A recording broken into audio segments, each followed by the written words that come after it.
ॐ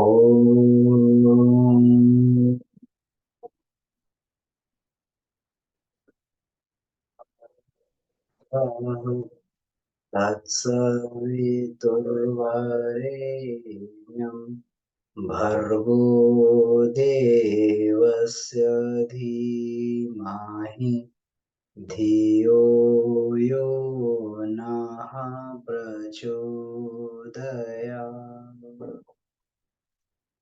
जी, आप सभी को प्रणाम।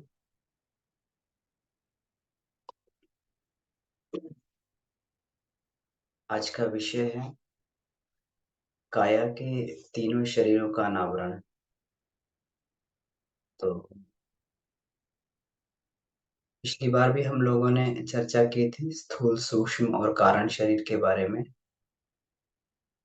तो इसमें गुरुदेव ने बहुत विस्तार से इसमें ये लिखा हुआ है अनुमय कोश के अंतर्गत कि ये शरीर वास्तव में क्या है, क्योंकि जब तक इन शरीरों की जानकारी पूरी तरीके से नहीं होती है तब तक हम लोग चेतना के स्तर को नहीं छू सकते हैं कि चेतना वास्तव में क्या है। क्योंकि तब तक हमारी भ्रांतियां बनी रहती हैं कि क्या भौतिक शरीर में आ रहा है, क्या चेतनात्मक शरीर में आ रहा है। तो चेतना की यात्रा से पहले ये सारी चीजों को अगर भली प्रकार समझ लिया जाए तो यात्रा और सुगम हो जाती है। तो इसमें जो ये दिया हुआ है इस बार कि काया के तीनों शरीरों का अनावरण। तो हम सभी लोग जानते हैं कि आत्मा के तीन शरीर, तीन आवरण होते हैं। तो स्थूल, सूक्ष्म और कारण। और ये सभी जीव जंतु में कहीं ना कहीं होते हैं, लेकिन मनुष्य में किस तरीके से भिन्न है तो वो इसमें आज बताया गया है।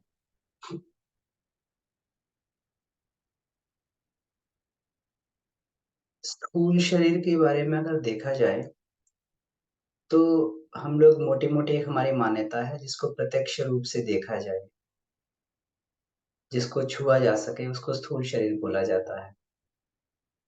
सूक्ष्म शरीर के बारे में इसमें कहा गया है कि यह शरीर वह शरीर है जिसको साधक ज्योतिर्मय प्रकाश के रूप में अपने हृदय स्थान पर इसका अवलोकन करता है। एक अंगुष्ठ मात्र ज्योति के रूप में अपने हृदय स्थान पर इस शरीर को, इसकी शरीर की भावना की जाती है और उसका दर्शन किया जाता है। और जब जीवात्मा उस शरीर को छोड़ती है तो ये सूक्ष्म शरीर कुहासे की तरीके से दिखाई देता है। बहुत सारे इसमें ये दृष्टांत इसमें सामने आते हैं कि मरते समय किसी व्यक्ति का फोटो लिया गया तो उसमें ये देखा गया कि एक एक कुहासे की तरीके से उससे उसके शरीर से कुछ निकल के जा रहा है, श्वेत प्रकार का। इसी में ही जो है इसमें एक ये उदाहरण दिया गया था कि उसमें कि एक चूहे के ऊपर ये प्रैक्टिकल किया गया कि चूहा मर रहा था, उसके प्राण निकल रहे थे। तो क्रिलियन फोटोग्राफी से उसका फोटो लिया गया तो उसमें एक श्वेत प्रकाश उसमें से निकल रहा था। वो शुरू में तो चूहे की आकृति का था, लेकिन बाद में धीरे धीरे वो व्याप्त होता गया और फिर धीरे धीरे फिर वो जो है फिर अदृश्य हो गया। तो इसी तरीके से जो है इसमें सूक्ष्म शरीर का अवलोकन वैज्ञानिक लोग कर लेते हैं क्रिलियन फोटोग्राफी के माध्यम से। हम लोग अपने चक्रों के बारे में जान जाते हैं कि किस प्रकार से उसमें, क्योंकि उसमें लेंसेस, खास लेंस होते हैं। और लेंस जो है उसको प्रकाश की अलग-अलग उनमें ये क्षमता होती है कि प्रकाश की अलग-अलग फ्रीक्वेंसीज़ जो होती हैं उसको वो पकड़ लेते हैं और जिनको आँख नहीं देख सकती वो उसको जो है डिकोड कर देते हैं और सूक्ष्म शरीर भी दिखाई पड़ने लगता है। इसके बाद कारण शरीर के बारे में जब बात आती है तो युग ऋषि कहते हैं कि कारण शरीर हमारा इससे भी आगे का शरीर है। कारण शरीर की फ़ोटो नहीं ली जा सकती, क्योंकि कारण शरीर की कोई भी एनाटॉमी नहीं है। कारण शरीर की जो एनाटॉमी है वो जो है आज के इसमें पकड़ से बाहर है, आज की मशीनरी की पकड़ से बाहर है। कारण शरीर में व्यक्ति का अंतःकरण चतुष्टय आता है, मन, बुद्धि, चित्त और अहंकार। तो मन, बुद्धि, चित्त और अहंकार के जो समुच्चय है, इसको अगर देखा जाए, तो ये किस प्रकार से हमारे इसमें ये काया में काम करता है। ये आकांक्षा उठती हैं, मान्यताएँ उठती हैं, प्रेरणाएँ उठती हैं, हमारी मान्यताएँ बनती हैं, प्रेरणाएँ हमारे जीवन में उठती हैं। उमंग उठता है, उत्साह उठता है, ये सारा का सारा कारण शरीर से ही इसको बोलना चाहिए कि कारण शरीर के द्वारा ही इसका संचालन होता है और इसको भावना प्रधान शरीर बोला गया है। अगर एक शब्द में बोलना हो तो भावना शब्द इसको बोला जाएगा कि कारण शरीर जो भावना प्रधान, जितनी भी हमारी मैत्री संबंधित, करुणा संबंधित, मुदिता से संबंधित जो ये भावनाएँ उठती हैं, ये सारी के सारी हमारी कारण शरीर से ही उठती हैं। संवेदना, भाव संवेदना में कहा जाता है। ये अहंकार जो है रूप में ये भासित होता है, लेकिन विकसित होके यही उदार चरिता नाम तो जिसे बोला गया वसुधैव कुटुम्बकम उस रूप में विकसित होता हुआ चला जाता है।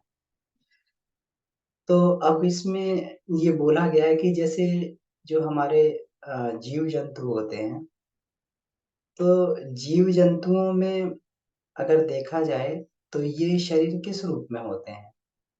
तो जीव और कैसे-कैसे कार्य करते हैं, कैसी व्यवस्था होती है इनकी? क्योंकि मनुष्य को छोड़ के मनुष्य को छोड़ के बाकी संसार के सारे जीव-जंतु प्रकृति के अधीन हैं और जो प्रकृति ने उनको निर्धारित कर रखा उसी प्रकार से वो अपना काम करते हैं। उसका उसका जो है प्रकृति का वो लोग अतिक्रमण नहीं कर सकते हैं। लेकिन मनुष्य को चयन की छूट दी गई है कि वो अपने हिसाब से कुछ भी कर सकता है, चाहे तो प्रकृति का भी अतिक्रमण कर लेता है। वो चाहे तो अ, जो 17 स्तंभ हैं, तीनों गुणों को पार करके भी तीनों गुणों पे अपना आधिपत्य स्थापित करके और प्रकृति का हम लोग जो है जब प्रकृति में गर्मी ये प्रकृति जो है गर्मी का मौसम आता है, तो लोग एसी चला के जो है उसको ठंडक ग्रहण कर लेते हैं, तो वो उसके उससे बच जाते हैं। अगर इसका मौसम आता है, तो अपना इसका ठंड का मौसम आता है तो हीटर इत्यादि चला के तो उसमें प्रकृति के किसी भी कार्य को जो है मनुष्य अतिक्रमण कर सकता है। वो अपनी सुख-सुविधाओं को प्रकृतिगत जो भी हलचलें चल रही हैं, जो जीव के सुख और दुःख के कारण हैं, तो उस पर भी वो अपना अतिक्रमण स्थापित कर लेता है मनुष्य। तो ये जो है लेकिन जीव-जंतुओं को ये सुविधा नहीं है। अब जीव-जंतुओं का जो मुख्य होता है इसमें उनका ये स्थूल शरीर प्रधान होते हैं जीव-जंतु। स्थूल शरीर प्रधान क्यों हैं? क्योंकि ये अपना जो है इनके पेट भरने के लिए अब इसमें इनमें देखा जाए तो जीवों में, जीव-जंतुओं में या पशु-पक्षियों में कौन-सी क्रियाएँ प्रमुख होती हैं? सबसे पहली क्रिया तो इसमें ये होती है कि वो अपना पेट भरने के लिए जो है उनका जीवनचर्या चलती रहती है, पेट भरने के लिए।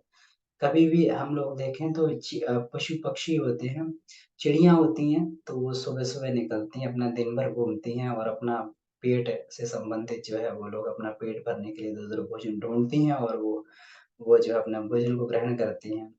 अगर पशु को भी देखा जाए तो वो अपना जो है पूरा उसका अगर देखा जाए तो घूमकर अपना पेट भरने के लिए चाहे वो कुत्ता है, चाहे बिल्ली है, चाहे हाथी है, बैल है, सब सब लोग इसी उसमें लगे रहते हैं। और दूसरा शारीरिक स्तर पे केवल वो लोग यही क्रिया कर पाते हैं। शारीरिक स्तर पे अगर देखा जाए, तो केवल वो लोग उनके जीवन में यही क्रिया रहती है कि पेट भरने की क्रिया। दूसरा अगर हम इसमें देखें, तो ये जो अम अ, मन इनके शरीर में कहाँ पे काम करता है? तो मन को देखा जाए तो मन का जो मुख्य उद्देश्य है जीव-जंतुओं, पशु-पक्षियों के इसमें, ये है इनके अंदर अम, जोड़ा बनाने की जो होती है, युग्म बनाने की। जो इनके अंदर एक वैचारिक प्रवृत्ति होती है, ये मन जो है यहाँ तक काम करता है, यहीं तक ही सीमित रहता है। अब देखा जाए तो इन इसमें जो है प्रकृति कुछ न कुछ एक गुप्त संकेत इसमें देती है, तो कहाँ से देती है? मन के माध्यम से पशु-पक्षियों को देती है। उनके मन में एक काम वासना पैदा होती है और उस काम वासना के अंतर्गत वो लोग अपना जो युग्म ढूँढते हैं और अपना जो है उसमें सहचर्य स्थापित करके और अपना संतान इत्यादि को बढ़ाते हैं। मन का काम यहीं तक उनके लिए रहता है, इससे आगे वो मन से कार्य नहीं कर पाते हैं। लेकिन मनुष्य जो होता है वो मन से जो है तरह-तरह के काम वो कर सकता है, विचार कर सकता है, स्वाध्याय कर सकता है, मनन चिंतन कर सकता है, जो पशु-पक्षियों को कोई भी जो है ये सुविधा उनको प्राप्त नहीं। उनके लिए मन का प्रयोग केवल अपने परिवार बनाने तक, संतान बनाने तक ही उनके लिए सीमित रहता है। बुद्धि का प्रयोग भी अगर वो लोग करते हैं, तो बुद्धि का प्रयोग भी केवल यहाँ तक ही उनके जीवन में बन पाता है कि वो अपना जो है किसी से और दूसरे पशुओं की या जीव-जंतुओं से रक्षा के लिए वो अपनी बुद्धि का प्रयोग करते हैं। उसमें उनके पास जो है सही-गलत का विवेचन करने वाली बुद्धि नहीं होती। उनको तो बस केवल इतनी बुद्धि होती है कि भई अपने प्राणों को किसी तरीके से संकट से बचाना है। तो इसी तरीके से जो है अपने जीवन में अगर कोई भी अगर देखें बुद्धि का प्रयोग करेंगे भी तो अपना जो है उसके लिए प्रयोग करते हैं। वो लोग या तो कोई गुफ़ा ढूँढेंगे या कोई कोई घोंसला बनाते हैं। हम लोग देखते हैं कि कितने-कितने जो है जो ये होते हैं पक्षी जो होते हैं कितने-कितने बढ़िया घोंसले बनाते हैं। एक से एक बुद्धिमान होते हैं लेकिन पूरी की पूरी बुद्धि की उनकी जो है कुशलता इसमें होती है, पूरी की पूरी कुशलता उनकी इसी में जो है चली जाती है। कि किसी प्रकार से जो है ये बनाना है कितना कैसे घर बनाना है, कैसे अपनी सुरक्षा को करना है, तो बुद्धि भी उनका यहीं तक सीमित रहती है। अगर बुद्धि भी यहीं तक सीमित रहती है।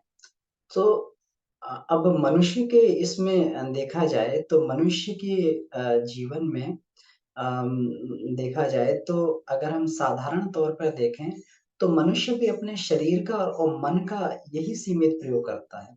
साधारण मनुष्य को देखा जाए, तो शरीर और मन का यही सीमित प्रयोग करता है। शरीर की उसको जो है आवश्यकता पूरी करनी होती है, तो उसको जो है अपना एक एक जो है उत्पादन का लोभ अपनाना पड़ता है। उत्पादन जन्य लोभ बोलते हैं इसको जो है। लोभ होता है तो किस लिए कि वो अधिक से अधिक उत्पादन करे, इसी का लोभ होता है, अधिक से अधिक संचय करे, इसी का लोभ उसको अपने जीवन में होता है। तो ये जो है किस लिए कि अपने ये ये कर सके, अपने जीवन का निर्वाह कर सके, इसलिए जो है उसको उत्पादन में संलग्न रहना पड़ता है और शरीर की क्रियाएँ इसी में लगी रहती हैं। अगर हम लोग देखें मनुष्य के जीवन में, तो आज अगर देखा जाए तो व्यक्ति कहता है कि हम बहुत व्यस्त हैं। और व्यस्तता को इसमें देखा जाए तो व्यस्त किस चीज़ों में है? अगर कॉर्पोरेट सेक्टर की बात करते हैं, जैसे हम भी कॉर्पोरेट सेक्टर में तो कॉर्पोरेट सेक्टर की बात करते हैं तो लोग 18 घंटा काम करते हैं, लोग 20 घंटा काम करते हैं, किस लिए? उत्पादन करने के लिए। अब ये बात अलग है कि मनुष्य की आवश्यकताएँ तो बहुत सीमित होती हैं, लेकिन फिर भी जो है वो आवश्यकताओं के ऊपर भी वो जो है वो अपना जो है उत्पादन करता है। अपना पेट भी भर जाए, रहने की व्यवस्था भी हो जाए, लेकिन फिर भी जो है वो उस न पू पूरा का पूरा अपना जो है उसमें समय उसी में खर्च करता रहता है। भले ही वो एक उससे भी श्रेष्ठ घर ढूँढ ले, उससे भी श्रेष्ठ जो है जो खा रहा है साधारण तौर पे उससे कुछ श्रेष्ठ खा ले, लेकिन अगर उसके मूल में देखा जाए तो केवल और केवल शरीर से संबंधित ही उसकी जो है ये आवश्यकता रहती है और इन्हीं की पूर्ति वो अपने जीवन में करता रहता है। और आगे अगर बढ़ा जाए तो उसके मन में जो एक काम वासना का उद्वेग जो उठता है, तो काम वासना का उद्वेग से वो प्रभावित होके अपना परिवार बनाता है, अपना जो है उसके जीवन में संतान उत्पन्न होती है। तो इसमें अगर मोटे तौर पे देखा जाए तो मनुष्य केवल और केवल इन 2 ही गतिविधियों में वो संलग्न रहता है। पहले जो है अपने लिए अधिक से अधिक उत्पादन करना और दूसरा जो है इसमें अपना काम के वशीभूत होकर यानी मन की इंद्रियों की लिप्सा को पूरा करने के लिए उसके वशीभूत होकर वह जोड़े बनाता है और जोड़े से फिर संतान उत्पन्न होती है और उस संतान के प्रति उसका जो है जो एक संतान के प्रति जो उसकी एक एक लगाव रहता है कि संतान को बढ़ाना है, अपने परिवार को बढ़ाना है, उसके लिए भरण-पोषण ये करना है, तो ये मोह रूप में उसके जीवन में प्रकट होता है। लोभ और मोह यहीं से उसके जीवन में प्रकट होते हैं। अब पशु-पक्षियों में भी ये बात होती है, लेकिन तीसरी एक बात और मनुष्य में होती है और यही जो है मनुष्य और पशुओं अन्य जीव-जंतुओं के बीच में यही सबसे बड़ा एक एक ये होता है, यही सबसे बड़ा एक मुख्य जिसको बोलना चाहिए मुख्य जो उनके जीवन में अंतर होता है कि मनुष्य के अंदर एक और स्वाभाविक प्रवृत्ति होती है कि अपने उसका व्यक्तित्व जो है हमेशा उद्भव करता रहता है। व्यक्तित्व का उद्भव होता रहता है, ये भी उसकी एक मूलभूत आवश्यकता है। व्यक्तित्व का उद्भव का मतलब ये होता है कि भई जो है वो अपने हमेशा अहंकार की पुष्टि करना चाहता है और ये विधाता ने एक स्वाभाविक एक हमारे अंदर ये बना दी है, स्वाभाविक ये बना दी है। अब पशु-पक्षियों में देखा जाए तो ये भी बड़ी सीमित होती है, वो अगर अहंकार की ये होती है, तो अहंकार पुष्टि के लिए वो अधिक से अधिक क्या करते हैं, आपस में झगड़ते हैं, आपस में झगड़ के और जो है उसको बस इससे अधिक उनके अंदर अहंकार पुष्टि का ये नहीं होता है कि भई बल बल के स्तर पर ही वे जो है अपने अहंकार की पुष्टि को करते हैं। लेकिन मनुष्य जो है जब अपना ये करता है, उसके जीवन में अहंकार की पुष्टि होती है तो 2 माध्यम से उसके जीवन में ये अहंकार ये आगे चल के ये बनता है। 2 एक पहला तो अ, वो चाहता है कि दूसरे उसका सम्मान करें। वो चाहता है कि दूसरे उसका सम्मान करें। तो ये तो इस बात के रूप में अहंकार का प्रकटीकरण उसके जीवन में होता है और दूसरा जो होता है, वो दूसरों पे अपने बड़प्पन की छाप को छोड़ना चाहता है। बड़प्पन की छाप को छोड़ना चाहता है। तो अब हम लोग देखें, हर कोई व्यक्ति किसी न किसी माध्यम से इन चीज़ों में लगा रहता है। अब क्योंकि ये स्वाभाविक भूख है, अब अगर किसी व्यक्ति को ये कहा जाए कि भई उसको अहंकार है, तो अहंकार यहाँ पे ये नहीं हो सकता कि उसको किसी जो है ये कोई बाहर का तत्व आ गया है या कोई जो है उसको स्वभाववश कहीं से कुछ लग गया है। और अहंकार तो एक मौलिक तत्व है जो ईश्वर ने उसके साथ में बना के रखा है। ईश्वर ने जो है ये प्राणी को दिया है, अहंकार तत्व दिया है क्योंकि अहंकार विकसित नहीं होगा तो आत्मा का उद्देश्य अपने जीवन में पूरा नहीं हो सकता है। क्योंकि अभी तक तो जब वो पैदा हुआ तो एक एक एक जो है उसके लिए उसके लिए अपना जो है एक परिवार तक ही उसका सीमित ये था, अहम का द्वारा परिवार तक ही सीमित था और अपने तक सीमित था और फिर जो उसका बढ़ता तो परिवार तक हो जाता, फिर आगे बढ़ता हुआ चला जाता है, तो कहीं न कहीं वो समाज में भी जो है इसका ये करने लगता है और वास्तव में अहंकार का जिसको बोल अहंकार के विस्तार से जीवात्मा का उद्देश्य पूरा आता है। तो अहंकार एक ऐसा गुण है जो जीवात्मा में कूट-कूट भरा हुआ है और इसको समाप्त नहीं किया जा सकता क्योंकि यही जीव की प्रगति का मूल कारण भी होता है। लेकिन साधारण मनुष्य में अगर देखा जाए, तो अब इसका प्रकटीकरण कैसे करता है? क्योंकि उसे बड़प्पन भी हासिल करना है और उसे सम्मान भी हासिल करना है, दूसरों का सम्मान भी हासिल करना है। अब ये कैसे किया जाए? तो मनुष्य क्या करता है कि वो फिर अपना जो है ठाट-बाट को बढ़ाने में, अपना जो है भौतिक संसाधन बढ़ाने में लग जाता है। किस लिए लग जाता है? क्योंकि वो दूसरों से अपने आप को ऊपर साबित कर सके। अब अभी तक तो जो है ठाट-बाट और उसको जो है ये इसको शरीर की आवश्यकताओं की पूर्ति के लिए इसको बढ़ाया जा रहा था। लेकिन जब शरीर की आवश्यकताएँ पूरी हो जाती हैं, तो फिर व्यक्ति क्यों उसमें लगा हुआ है? फिर रोटी, कपड़ा, मकान को फिर और अधिक इसमें क्यों लगा हुआ है? मान लीजिए अगर कोई मनुष्य है, उसकी एक एक मौलिक आवश्यकता है कि भई उसके पास एक गाड़ी होनी चाहिए। तो ठीक है, एक साधारण गाड़ी से उसका अगर मान लीजिए साइकिल से, टू व्हीलर से और एक साधारण गाड़ी से उसकी आवश्यकता पूरी हो रही है, तो फिर उसको जो है लग्ज़री बढ़ाने में क्यों लगा हुआ है वो? वो इसी कारण लगा हुआ है, यही इसका मूल कारण होता है कि भई उसको केवल जो है अपने और दूसरों के बीच में एक एक डिफ़रेंस क्रिएट करना है। एक अंतर एक बनाना है ताकि दूसरे व्यक्ति उसको जो है ये सोचने पे मजबूर हो जाएँ कि भई ये जो है इसके पास अ, हमसे अधिक संसाधन है, हमसे अधिक संसाधन है तो ये बड़प्पन का अधिकारी है, ये सम्मान का अधिकारी है। और वास्तव में जो आज यही हो रहा है और यही मनुष्य के पतन का कारण भी है कि जब उसका मूल्यांकन जो इसी आधार से होता है, संपदा के आधार पे उसको सम्मान मिलता है और संपदा के आधार पर उसको जो है बड़प्पन मिलता है। तो इ इसी कारण जो है ये तो इसको बोलते हैं अहंकार का विकृत स्वरूप। जब अहंकार विकृत होता है, तो ये इस माध्यम से जो है उसके जीवन में प्रकट होता है। और यहीं तक बात नहीं रुकती है अपने तक बात नहीं रुकती है। व्यक्ति समारोहों में, अपना जो है शादी-ब्याहों में और उसमें जो है इतना खर्च करता है कोई इसमें जिसकी कोई सीमा नहीं है।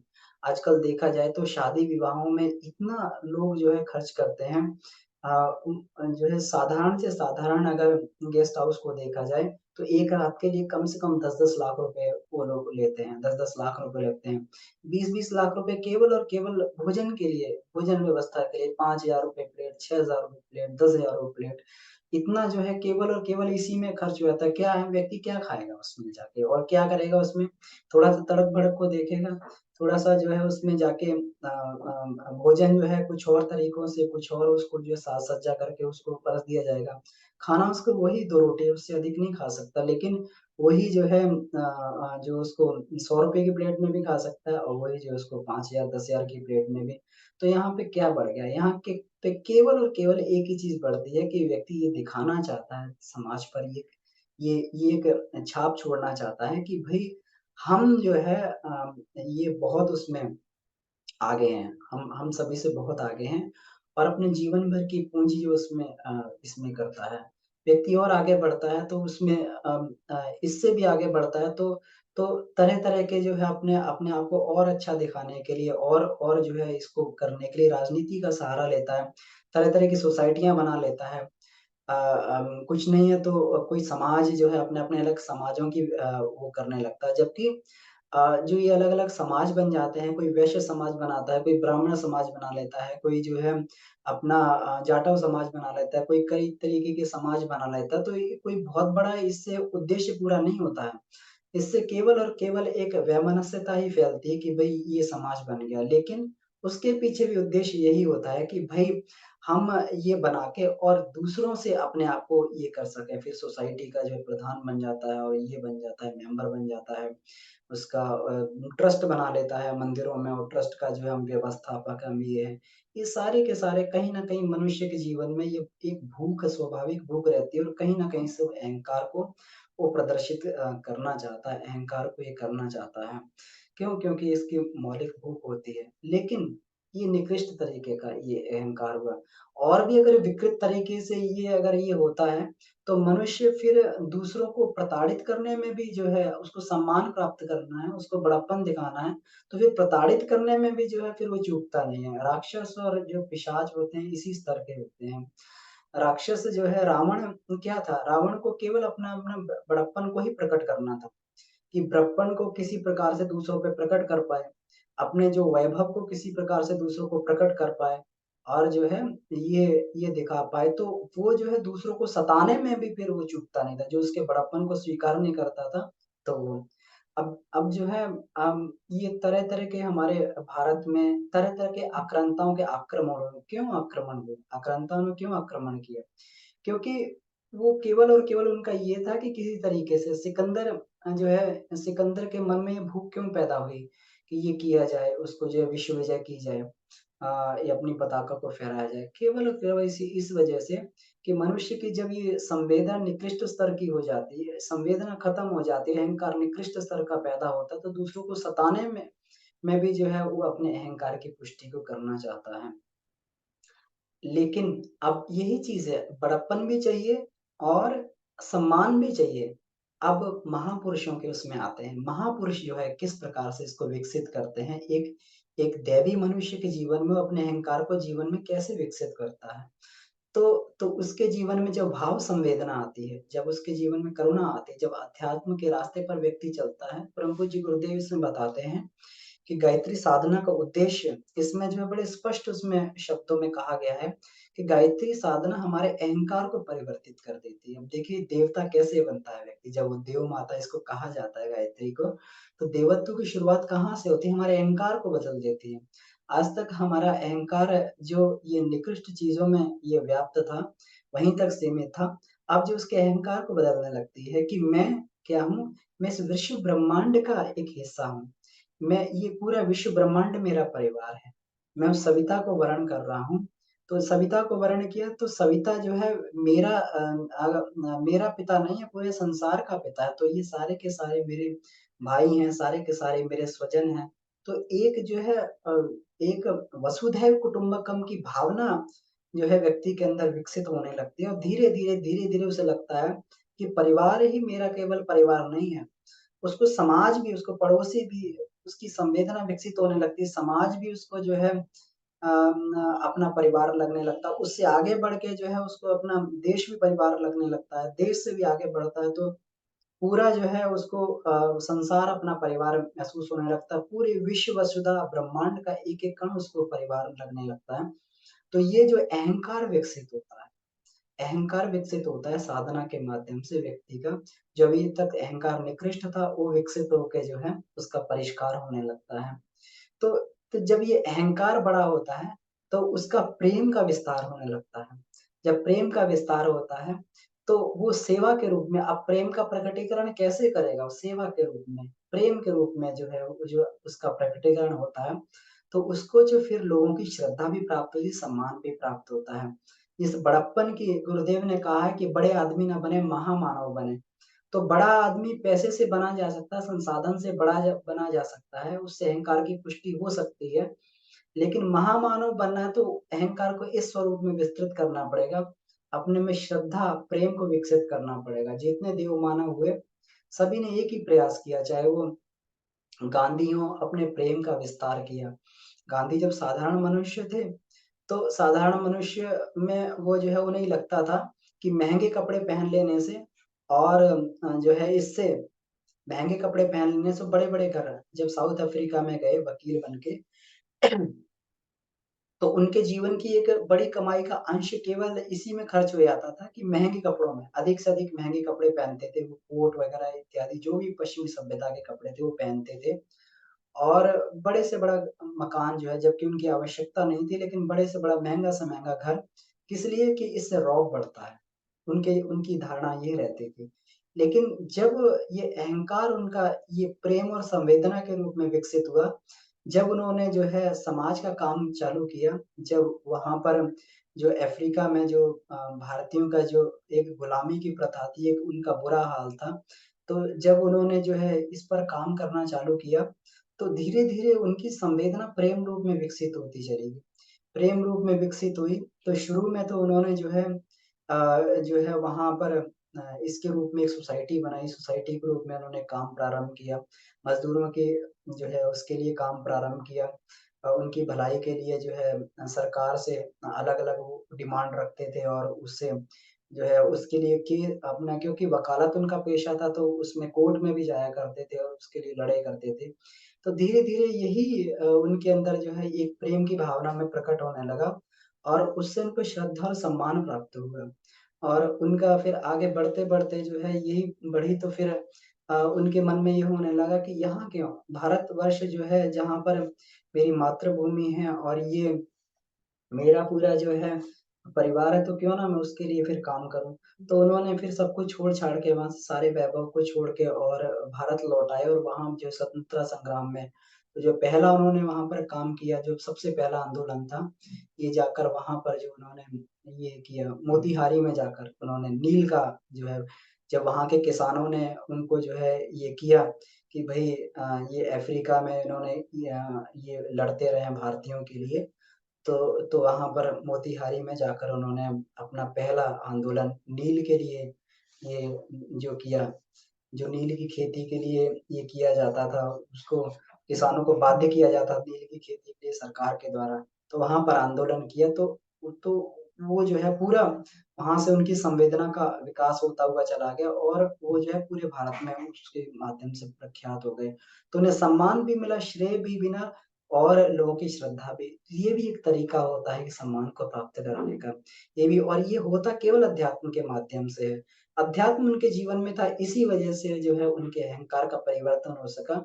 नहीं तो जो है अध्यात्म अगर उनके जीवन में नहीं होता, तो उनकी उनकी जो है संवेदना विकसित नहीं हो पाती और फिर जो है इसी माध्यम से जो उनका प्रारंभिक अवस्था में जिस जिस तरीके से वो अपना ये करते रहे थे, उसी तरीके से अपने बड़प्पन का प्रदर्शन करते रहते।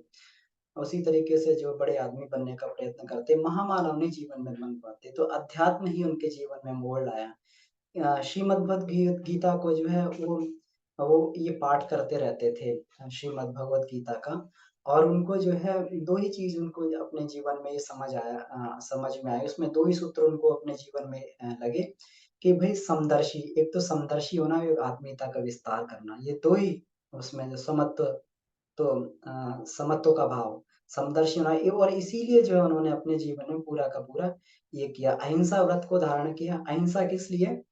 कि अहिंसा के बड़े उच्च स्तरों में उन्होंने अहिंसा को लिया और अहिंसा के पालन के लिए सत्य को लिया। अब हम अपने जीवन में देखें तो सबका जीवन जो है इसी जितने भी महापुरुष बने, बुद्ध के जीवन को देखें, तो बुद्ध का जीवन भी एक राजकुमार तक ही सीमित था।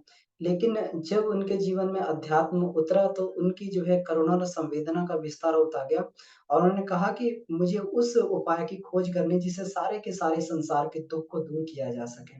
बुद्धत्व को प्राप्त हुए और पूरा जो है भारत नहीं पूरा देश-विदेश में जो है उन्होंने उसको पहुँचाया। चाहे नानक साहब थे, गुरु नानक साहब थे, उनको जो है ज्ञान हुआ पैदाइशी जो है ज्ञानवान थे। उनको उनके पिता ने जो है मेहता कल्याण दास जो मेहता कालूराम थे, उनको ₹20 दिए उन्होंने कहा जाओ सच्चा सौदा करके आओ। और सच्चा सौदा करना सच्चाई के साथ में करना, सच्चा व्यापार करके आओ। गए वहाँ पर और देखा कि वहाँ पर कुछ महात्मा लोग भूखे थे और संत लोग भूखे थे, कुछ उन्होंने भोजन की कामना की उनसे तो उन्होंने ₹20 का भोजन रख के सबको जो है वो करवा दिया। और पिता ने कहा कि हाँ, व्यापार करा है कि हाँ, मैंने सच्चा व्यापार किया है, ये सच्चा व्यापार है।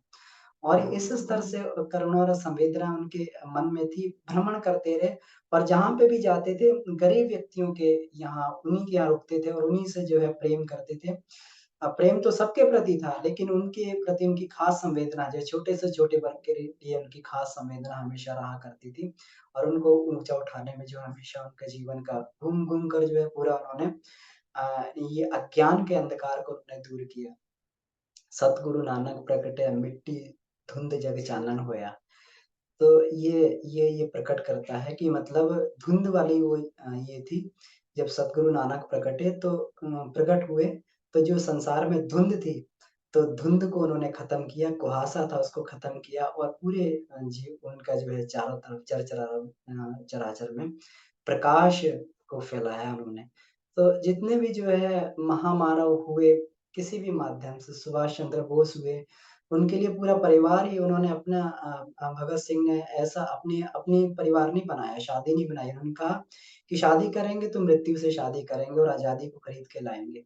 तो इस तरीके से उन्होंने पूरा का पूरा और उन्हें अपने जीवन में महापुरुषों को अपने जीवन में यही मिला। जो है यही प्राप्त हुआ उनको अपने जीवन में।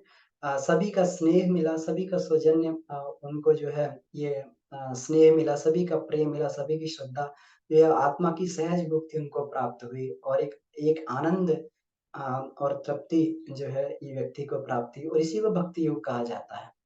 भक्ति योग का मतलब है इस पूरे के पूरे संसार के को जो है ईश्वर का विराट रूप समझा जाए, उसी की सेवा में जो है अपने कर्तव्य मान के और इसको जो है इसका प्रकटीकरण किया जाए जीवन में और यही व्यक्ति की सबसे बड़ी आध्यात्मिक उपलब्धि जीवन में होती है और अध्यात्म की प्रगति का यही लक्षण है। अगर 20 साल में भी अगर हमारे जीवन में पूजा उपासना करते हुए अगर हमारे जीवन में करुणा संवेदना नहीं पैदा हुई, अगर हमारे जीवन में एक एक सेवा का भाव नहीं पैदा हुआ, तो ये मान लीजिए कि हमारे जीवन की आध्यात्मिक प्रगति नहीं हुई।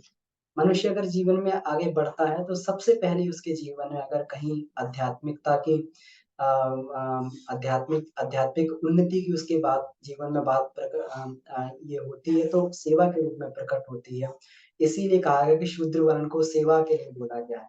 शूद्र वर्ण का जो केवल अपना ही अपने बारे में सोचता है, लेकिन जब उसके जीवन में शूद्र वर्ण की जब है, पशु प्रवृत्ति की जब ये होता है, ये समाप्त होता है, तो पहला लक्षण जो सेवा के माध्यम से ही प्रकट होता है। इसीलिए शूद्र को जो सेवा का धर्म बताया गया है। शूद्र हम सभी लोग हैं, जो अपने बारे में केवल सोचते हैं, हम सभी लोग शूद्र हैं। और उस सेवा के माध्यम से ही अपने जीवन में जब सेवा के माध्यम से आगे बढ़ता है, तो फिर उसको विश्व पूरा परिवार लगने लगता है। तो अपने परिवार के लिए नहीं, पूरे विश्व के परिवार के लिए, जिसको वैश्य बोला जाता है, जिस प्रकार से जो है एक वणिक जो है केवल अपना पेट नहीं भरता, दूसरों के लिए भी जो है ये करने के लिए सभी के लिए उत्पादन भी करता है और सभी के उपलब्ध करवाने की व्यवस्था बनाता है। तो एक व्यवहार जीवन में सीखता है, तो विश्व व्यवहार जीवन में सीखता है, उसको वैश्य की पदवी बोला जाता है। और आगे बढ़ता है, तो जब अपनी दुर्बलताओं से, आंतरिक दुर्बलताओं से लड़ता है, जब उसके अंदर ये मादा पैदा हो जाता है, तो इसको जो क्षत्रिय वर्ण बोलते हैं। और आगे बढ़कर जब अपने लिए न्यूनतम, न्यूनतम से भी न्यूनतम और समाज के लिए अधिक से अधिक देने की उसके अंदर काबिलियत पैदा होती है, तो इसी को ब्राह्मणत्व बोला जाता है। ब्राह्मणत्व मतलब एक एक सबसे एफिशिएंट मशीन जो अपना तो खुद बहुत कम खर्च करती है, लेकिन समाज को जो उसका आउटपुट बहुत अधिक होता है। तो हाइली एफिशिएंट मशीन को ही ब्राह्मण बोला जाता है। इसीलिए ब्राह्मण को यहाँ पे पृथ्वी का देवता बोला जाता है, क्योंकि वो अपने लिए तो बहुत ही कम खर्च करता है, लेकिन संसार को जो है जितना वो लेता है उससे कई गुना अधिक अनुदान जो इस जीवन में वो देता है। यही ब्राह्मणत्व का प्रकटीकरण है और यही अध्यात्म के प्रकटीकरण है और यही भाव संवेदना का प्रकटीकरण होता है। तो इसमें इसी को जो है ये बताया गया है परम पूज्य गुरुदेव ने, इसी के माध्यम से ये अनावरण अपना जो हो सकता है। तो ठीक है, तो समय अपना हो गया है। तो आज की जो चर्चा को यहीं पर समाप्त करते हुए आप सभी लोगों को जो है दीपोत्सव, दीपावली पर्व की बहुत बहुत हार्दिक शुभकामनाएं हैं। ये हमारे अंदर जो है ये दीपक इसी प्रकार से प्रेम और सौजन्य की चेतना को लेके हमारे अंदर दीपक ये प्रकट हो, हमारा जीवन प्रकाशमान हो। तो अगर हम लोग थोड़ा सा चर्चा कर लेते हैं, अगर कहीं कोई इनका अनुभव बनता है या कोई अपना जो है इसमें ये करना चाहते हैं, तो हम लोग जो चर्चा कर सकते हैं इस माध्यम से। जी, कोई प्रश्न बनता हो तो उस पर भी चर्चा की जा सकती है।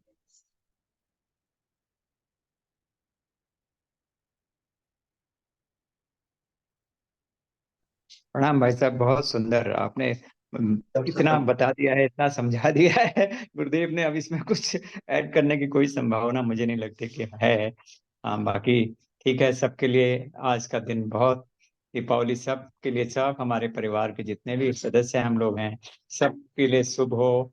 सब आगे बढ़ें, सब गुरुदेव के बताए हुए मार्ग पर हम लोग अग्रसर हों। ये शुभकामनाओं के साथ सभी को प्रणाम। दीपावली की बहुत बहुत मुबारकबाद और हार्दिक शुभकामनाएं। प्रणाम। जी डॉक्टर साहब, बहुत बहुत धन्यवाद आपका। और और ये भी कि आपने आपके जीवन में बड़े ही ज्वलंत और प्रत्यक्ष उदाहरण है कि किस प्रकार से करुणा और संवेदना आपके जीवन में पैदा हुई। एक सच्चे ब्राह्मण के रूप में आपने किस प्रकार जो है आपको सांसारिक पद प्रतिष्ठा बहुत मिल सकती थी, बहुत ऊंचे पद पे जा सकते थे, लेकिन आपने सेवा का धर्म चुना। और इतने ऊंचे प्रोफेशन में रह के भी आपने जो है मनुष्य के पीड़ा पतन के निवारण को अपना चुना, चाहे वो व्यसन मुक्ति हो, चाहे वो जो है किसी भी माध्यम से आपने जो है ये किया। तो हम सभी लोगों के बीच में प्रत्यक्ष उदाहरण है आपका, और अभी भी जो है इसको कर रहे हैं।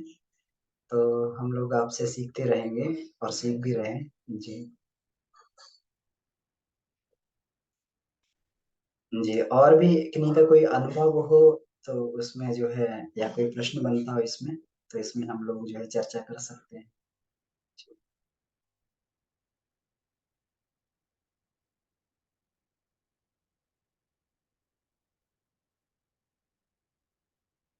क्योंकि हम सभी लोग अपना अगर जुड़े तो देखिए, गुरुदेव ने जो है बड़ा ही वैज्ञानिक ढंग से हम लोगों का विकास किया है। हम लोग कभी भी जुड़े तो पहला काम हम लोगों को क्या मिला? पहला काम हम लोगों को मिला कि भई साहित्य को घर-घर पहुँचाओ। यही पहला काम मिला हमको कि साहित्य को घर-घर तक पहुँचाओ। हम लोग को प्रचारक का काम मिला, प्रचार करो घर-घर पे। सेवा का काम सबसे पहले, अपने अपने रिसोर्सेज़ में कटौती करें और जो है समाज की सेवा के लिए। तो हम लोग में जो एक पशुत्व की भावना थी, उसको जो है एक शूद्रत्व की भावना थी, तो हम लोग धीरे-धीरे उसका विस्तारीकरण जो है सेवा के माध्यम से हुआ। फिर और आगे बढ़े तो हम लोग के अंदर जो है जिसको बोला जाता है कि जिसको ये दीक्षा की जो कैटेगरीज़ होती हैं जिसको बोलते हैं मंत्र दीक्षा बोला जाता है। तो मंत्र दीक्षा में जो है ये किया जाता है तो हम अपने व्यवहार को उस अनुकूल बना पाएँ। तो जो है संसार के लायक जो है अपने जो हमारी गरिमा के अनुरूप व्यवहार है उसको बनाएँ। फिर आगे बढ़े तो साधना मार्ग पे हम लोगों को जुड़ा के अपनी दुर्बलताओं को ख़त्म करें और फिर और आगे बढ़े तो हम दूसरों का किस प्रकार से अपने कटौती करें, दूसरों का किस प्रकार से कल्याण करें। तो ब्राह्मणत्व की पदवी तक जो है गुरुदेव ने तो किस प्रकार से बड़े बिल्कुल वैज्ञानिक ढंग से गुरुदेव ने हम लोग का विस्तार किया। तो इसी को जो है हम लोग ये कहते हैं कि प्रचारात्मक क्रांति हुई, फिर जो है बौद्धिक क्रांति हुई, नैतिक क्रांति हुई, बौद्धिक क्रांति हुई। तो ये अलग-अलग क्रांतियों के माध्यम से केवल और केवल गुरुदेव ने हमारा विस्तार किया है। युग निर्माण योजना का केवल और केवल एक ही उद्देश्य है कि एक शूद्र व्यक्तित्व को किस प्रकार से विस्तृत करके और दिव्यत्व में इसको जो है परिणित किया जाए, इसको बदला जाए। जी।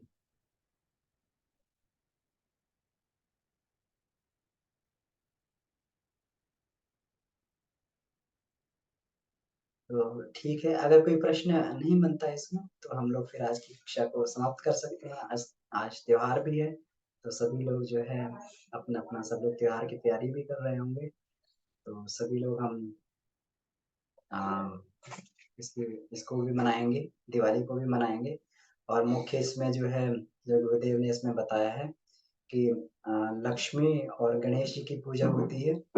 तो वास्तव में बात सही भी है, लक्ष्मी संपदा का प्रतीक है, तो गणेश विवेक के प्रतीक है। और समृद्धि उन्हीं के जीवन में रहती है जिनके जीवन में दोनों का ही समन्वय होता है, जिनके जीवन में दोनों का ही समन्वित स्वरूप होता है, वही उनके जीवन में समृद्धि रहती है, वही अपने जीवन में आगे बढ़ सकते हैं। गणेश नहीं है तो लक्ष्मी जो है व्यक्ति को जीवन में भटका भी सकती है और ये होता भी है। अभी हम लोगों ने इसमें देखा भी कि इस चैप्टर में बड़े ही इसमें स्पष्ट रूप में कहा गया है कि पैसा व्यक्ति की विकृति का कारण भी इसमें बन जाता है और उसको जो है निकृष्ट आज के समय में देखा जाए तो बहुत ही कम लोग पैसे का जीवन में संपदा का सदुपयोग कर पाते हैं और जो है साधारण तौर पे आम तौर पे व्यक्ति जो है पैसा उसके लिए उसकी अवनति का ही कारण बनता है आजकल के समय में। तो आज खूब-खूब हम लोग प्रार्थना करें लक्ष्मी माता के साथ में कि गणेश भी हमारे जीवन में अवतरित हो। गणेश रूप में हम लोग जो है विवेक बुद्धि के प्रतीक गणेश जी का पूजन करके अपने जीवन में अवतरण करते हैं कि भगवान हमें विवेक और बुद्धि दें और अगर लक्ष्मी माता हमारे जीवन में क्योंकि इसमें ये बताया गया है, बड़ा ही अच्छा सूत्र मुझे इसमें मिला कि ये धनवान बहुत कमाने वाला व्यक्ति नहीं बनता है। धनवान जो है बचाने वाला व्यक्ति बनता है। तो जो जितना मितव्ययिता से अपने जीवन में ये उसको बचा लेता है, तो वो जो है धनवान बनता हुआ चला जाता है। तो कमाई से अधिक बचत पे इसमें ध्यान देने के लिए ये करना चाहिए। लेकिन बचत जो है अपरिग्रही रूप में ही होनी चाहिए। बचत भी उतनी करें जितना और इतना बचत ना करें कि भई अपने लिए, अपने परिवार के लिए, अपनी पीढ़ियों के लिए उसको बचाने के लिए वो करें। अपने के लिए जीवन जीते हुए बचत करें ताकि भविष्य में कोई आवश्यकता अपने लिए, परिवार के लिए पड़े, कोई संकट आन पड़े, तो जो है उसको इसको उपयोग किया जा सके। तो ये जो है, ये गुरुदेव ने मुख्य-मुख्य सूत्र दिए हैं और जब इसमें संकल्प भी किया जाता है दिवाली पर्व पर, तो अपव्यय को रोकने का ही संकल्प किया जाता है कि अपव्यय आदि जैसी हम इसको छोड़ते हैं और अपने जीवन में किसी प्रकार कोई उद्धत प्रदर्शन नहीं करेंगे। दर्प का प्रदर्शन नहीं करेंगे धन के माध्यम से, संपदा के माध्यम से। तो दोनों ही प्रकार की कृपा हमारे जीवन में अवतरित हो, माता लक्ष्मी की, भगवान गणेश की कृपा और हम सभी लोग सुख समुन्नत जीवन को व्यतीत करके अपने जीवन का उद्देश्य भी पूरा करते जाएँ। हम लोग आनंद स्वरूप भी जो है आनंद के साथ भी अपने जीवन में रहें और साथ में उस परमानंद वाले लक्ष्य को यानी उस अंतिम लक्ष्य को जिसके लिए आत्मा का विस्तारीकरण वाला लक्ष्य उसको भी प्राप्त कर लें। तो दोनों ही कृपा हमारे जीवन में उतरे, ऐसी प्रार्थना है अ, माता लक्ष्मी, श्री गणेश से। इसी के साथ में आपको बहुत बहुत हार्दिक शुभकामनाएं आपको दिवाली पर्व की। आज की कक्षा को हम लोग यहीं समाप्त करते हैं। इसी प्रकार से हम जीवन में आगे बढ़ते रहें, इसके लिए बहुत बहुत शुभकामनाएं। आप सभी को प्रणाम, नमन, वंदन है जी। शांति पाठ करते हैं। ओ